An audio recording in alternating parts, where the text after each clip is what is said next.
में जिस प्रकार का माहौल बना हुआ है और जो देश में जिस प्रकार से बाबा साहब के संविधान को मिटा करके नागपुरिया कानून को लागू करना चाहते हैं और जिस प्रकार का कदम बहन मायावती जी ने और अखिलेश जी ने जो गठबंधन मिला करके जो लड़ने का काम किया है, इसके लिए पूरी देश की जनता में काफी खुशी है और खास तौर पे जो बहुसंख्यक आबादी है इस फैसले का स्वागत करती है और मजबूती के साथ जो चुनौतियां हैं इसको सामना करने का काम करेंगी। तो आप समझ जाइए कि यूपी और बिहार से बीजेपी का सफाया एकदम पूरी रूप से होगा। हमको नहीं लगता कि यूपी में एक भी सीट बीजेपी या उनके घटक दल जो है जीतने का काम करेंगे। पूरी सीटें जो हैं ये जो सपा बसपा गठबंधन जो ही है वो ही जीतेगी और देश को बिहार में और झारखंड को भी अगर हम जोड़ ले तो 14 सीटें वहां की अगर ले लेते हैं तो 134 सीटें होती हैं। बीजेपी के पास अभी लगभग एनडीए के पास 125 सीट के आसपास 115-118 सीट के आसपास ये सीटें हैं करंटली सीटें। ये गठबंधन होने से आप समझिए बिहार में जिस प्रकार से हम लोग मजबूत हुए हैं, वहां जिस प्रकार से हम लोगों का महागठबंधन बना है और झारखंड में भी जिस प्रकार से एकजुट हो रहे हैं लोग, मुझे पूरा विश्वास है कि बीजेपी तो ऑटोमेटिकली आप समझिए कि 100 सीट माइनस पे चली जाएगी। और बाय इलेक्शन में ही बीजेपी अल्पमत में हो गई थी। पहले वो बहुमत अपने बलबूते पे थी, लेकिन बाय इलेक्शन के रिजल्ट के बाद वो अल्पमत में चली गई और भारी नाराजगी लोगों की है। मजदूर हो, किसान हो, हर जात का लोग हो, हर धर्म का लोग हो, हर वर्ग का लोग हो, बीजेपी से कोई खुश नहीं। बीजेपी के लोगों ने बहुत बड़े बड़े सपने दिखाने के काम किया। बिहार को भी आए थे ठगने, वहां तो बिहार की बोली लगा दी गई थी। चुनाव में 2015 के उन्होंने बोली लगाई प्रधानमंत्री जी ने कि बिहार को वो स्पेशल पैकेज देंगे, 70,000 करोड़ दूं, 80,000 करोड़ दूं, 90,000 करोड़ दूं, चलो 1.25 लाख करोड़ का पैकेज दिया। आज तो हम अपने चाचा नीतीश जी से पूछते हैं, आप मुख्यमंत्री हो, साथ में चले गए धोखा देके, जनादेश का अपमान करके। आप पूछिए, डबल इंजन की सरकार है वहां केंद्र में और बिहार में, बड़े अरसे बाद सरकार जो है बनी एक ही गठबंधन की, लेकिन बिहार को जो उन्होंने वादा किया वो भी नहीं देने का काम किया। एक पैसा उस पैकेज में से एक पैसा नहीं देने का काम किया। Narendra Modi ji has promised that he will be giving Bihar special status, लेकिन उन्होंने स्पेशल राज्य के बारे में साफ बोल दिया कि बिहार जैसे राज्य को हम नहीं दे सकते। आप देखिए, जब आरक्षण आप स्वयं गरीबों के लिए आप प्रावधान कर सकते हो कानून को, तो आप बिहार को विशेष राज्य का दर्जा क्यों नहीं देते? बहाना अपनाते हो कानून का। निश्चिंत तो आप देखिएगा, ये पूरी तरीके से नरेंद्र मोदी जी का जो agenda, make in India, smart cities, Ganga सफाई योजना, ये जितने भी योजनाएं थे, 15-15 लाख रुपए देना, हर साल नौजवानों को 2 करोड़ रोजगार देने का, एक भी प्रोमिसेस, एक भी वादा उन्होंने पूरा नहीं किया। काम क्या करते हैं आजकल देश में? क्या सुनने को मिलता है? लिंचिंग होते हैं हर जगह, मॉब लिंचिंग हो रहा है, सोसाइटी को कम्युनलाइज किया जा रहा है, जहर फैलाया जा रहा है और जातिवाद का पूरी तरीके से, जितने बड़ी बीजेपी और आरएसएस के लोग जातिवादी हैं, मेरे ख्याल से और कोई नहीं हो सकता। तो इसलिए देश को सही दिशा दिखाने के लिए, एक रास्ता दिखाने के लिए जो पहल और जो कदम आदरणीय अखिलेश जी ने उठाने का काम किया है, मायावती जी ने उठाने का काम किया है, इसके लिए हम पटना से चलकर तहे दिल से इनको बधाई देने के लिए यहां पर आए हैं।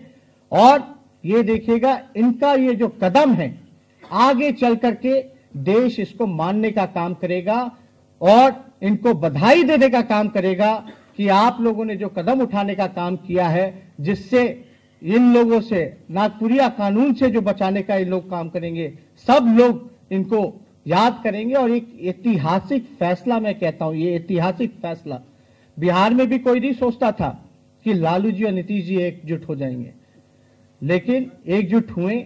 यहां भी लोग, बीजेपी ने पूरी तरीके से प्रयास करने का काम किया कि ये गठबंधन ना हो, और आप समझिए कि प्री प्लान में भी थे।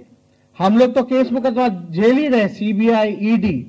हम कहते हैं सीबीआई, ईडी अब एजेंसियां नहीं रहेगी, अब वो बीजेपी के अलायंस पार्टनर बनकर के रह गए हैं, बस उनको फायदा पहुंचाने के लिए, उनके इशारों पे चलने के लिए। लालू जी आज जेल में इसी वजह से हैं क्योंकि पूरी तरीके से नरेंद्र मोदी जी लालू जी से खतरा समझते थे, और जो भी राजनीति में जो लोग हैं उनको छोड़िए, कई पत्रकार लोग अपने रोजगार को खोने का काम किया है, कई कलाकार जो हैं, एक्टर्स हैं, उनको गाली दिया जा रहा है, उनको बोला जा रहा है कि पाकिस्तान चले जाओ। तो ये किस तरह का माहौल जो देश में कायम है, ये देश की जनता देख रही है। तो इसलिए आज हम ज्यादा कुछ नहीं कहेंगे, लेकिन जिस प्रकार से सीबीआई, ईडी हम लोगों के ऊपर, हम लोगों पे भी केस मुकदमा किया है। जब मेरा मूंछ भी नहीं था तब का एलिगेशन है 2005 का, उस समय मैं 13 साल का था, तब भी मेरे पर मुकदमा चल रहा है और मैं झेल रहा हूं। लेकिन इनसे झुकने की बात नहीं है, कॉम्प्रोमाइज करने की बात नहीं है, इनसे सच में ईमानदारी से मजबूत होकर के इनसे लड़ाई लड़ने की जरूरत है। और मुझे पूरा विश्वास है कि आने वाले समय में जितना भी ये टारगेट कर रहे हैं इमेज को लेकर के, एक परसेप्शन, एक बिल्डअप करने का एक तरीका चला हुआ है कि इनको नेगेटिव पब्लिसिटी दो, इनका परसेप्शन खराब करो। आने वाले समय में जब चुनाव खत्म हो जाएगा तो आगे चल करके आप सब लोगों को पता चल जाएगा कि कौन कितना बेईमान था और हमारे चौकीदार कैसे, कितनी बड़ी बेईमानी इन्होंने करने का काम किया। सिर्फ जनता के साथ नहीं, पूरे देश के साथ इन्होंने धोखा करने का काम किया है, जुमलेबाजी करने का काम किया है। आने वाले वक्त में जनता इनको मुंहतोड़ जवाब देने का काम करेगी। और हम लोगों का जो भी संगठन यहाँ है उत्तर प्रदेश में, हम लोग पूरी मजबूती के साथ, जो भी बल है हमारा यहाँ पर, इस गठबंधन को हम लोग समर्थन देने का काम करेंगे। बहुत बहुत धन्यवाद। और पुनः मैं अखिलेश जी को दिल से बधाई देने का काम करता हूँ। मैंने कल अपने ट्वीट में इतना कहा, मैंने जरूर कहा है कि ये एक दो भ्रष्ट नेताओं का गठबंधन है। अगर आप मायावती जी की बात करें, आप अखिलेश जी की बात करें, ये दो ऐसे नेता हैं जिनके ऊपर आय से ज्यादा संपत्ति के अभी तक इनके ऊपर मुकदमे इनके ऊपर चल रहे हैं। तो ये दो ऐसे नेताओं का गठबंधन है, दो ऐसे मालिकों का गठबंधन है जिनके पास आय से ज्यादा संपत्ति है। ये यूपी की भी जनता इस बात को भली भांति जानती है और आने वाले समय में यूपी की जनता इस बात को मद्देनजर रखते हुए ही अपना मतदान करेगी। पर हाँ, अगर आप इसको राजनीतिक रणनीति के माध्यम से देखें तो जरूर ये एक मजबूत गठबंधन है। एक आधार रहा है भारतीय बीएसपी का, एक आधार रहा है सपा का। ये एक मजबूत गठबंधन उस दृष्टिकोण से जरूर है। पर हाँ, एनडीए को भी अपना कुनबे को, ये जितने भी प्रेस कॉन्फ्रेंस होती है कि हम लोग टीवी में शक्ल आए ना आए आवाज से पहचान देते हैं, यही सवाल पूछते हैं। और इन्होंने जल्दी इसीलिए पूछा कि आवाज इनकी आ जाए।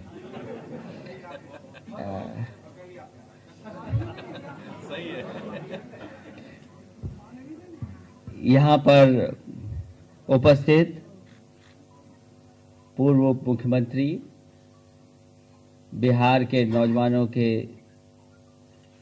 और अपनी पार्टी के नेता तेजस्वी जी को मैं बहुत बहुत बधाई देना चाहता हूं कि वो पटना से चलकर के लखनऊ आए हैं।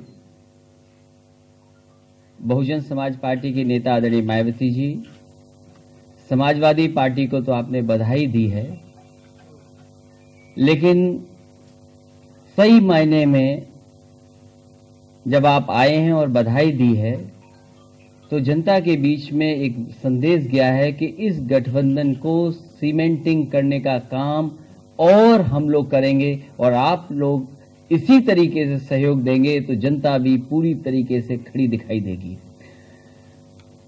हालांकि पूरे देश की जनता नाराज है, किसान दुखी है, नौजवानों के रोजगार छीन लिए, नौकरी का कोई भरोसा नहीं, देश के व्यापारियों को संकट में डाल दिया। आज हर वर्ग के लोग भारतीय जनता पार्टी को हटाना चाहते हैं। उत्तर प्रदेश में गठबंधन हुआ है, इसकी खुशी पूरे देश में है। दिल्ली से लेकर के कलकत्ता तक और पूरे देश में भारतीय जनता पार्टी के खिलाफ हर जगह तो इसलिए लोग खड़े हैं। इसलिए क्योंकि 4.5 साल या 5 साल में हर वर्ग को धोखा दिया है। यहां के लोग खुश हो जाएं, दिल्ली और कलकत्ता तक के लोग अगर खुश हो जाएं, तो अगर आप बुलेट ट्रेन दे देते तो शायद खुश हो जाते। आपने जो बुलेट ट्रेन दी बीजेपी की सरकार ने, वो अहमदाबाद से लेकर के मुंबई तक दे दी। उस समय भी हमने मांगा था कि जो बुलेट ट्रेन है वो दिल्ली से चले, लखनऊ आए, लखनऊ से पटना जाए, पटना से रांची जाए, रांची से कलकत्ता जाए। क्योंकि आपने इस इलाके को बुलेट ट्रेन नहीं दी है, तो यही इलाका सबसे ज्यादा आपसे नाराज है। और नाराजगी तो भाषा में दिख रही है।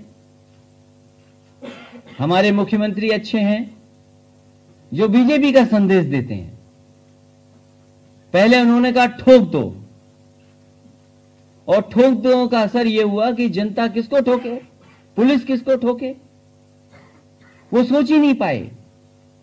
फिर मुख्यमंत्री जी की भाषा और बीजेपी के लोगों की भाषा रही कि ये तो सांप छछूंदर हैं। वो भी परिणाम देख लिया। एक जगह मुख्यमंत्री जी ने कहा और बीजेपी के लोगों ने कहा कि दम हो तो आके दिखा दो। वहां भी जनता ने जवाब दे दिया। अभी अभी अखबारों में कुछ छपा है, ऐसा छपा है कि पढ़ें तो समझ में नहीं आता कि क्या करें इसका। अरे भाई, हम क्यों नाक रगड़ेंगे? हमारी सरकार थोड़ी जा रही है। जिसकी सरकार जाएगी वो नाक रगड़े। और मैं भरोसा दिलाना चाहता हूं बीजेपी के लोगों से कि वो कितना भी कुछ कह लें, हम अपनी समाजवादी लोग भाषा नहीं बदलेंगे। वो चाहते हैं कि भाषा बदल जाए, लेकिन हम भाषा नहीं बदलेंगे।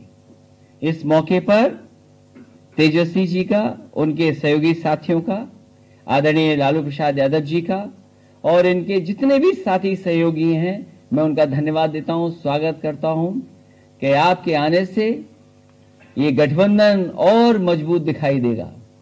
जनता को और देश की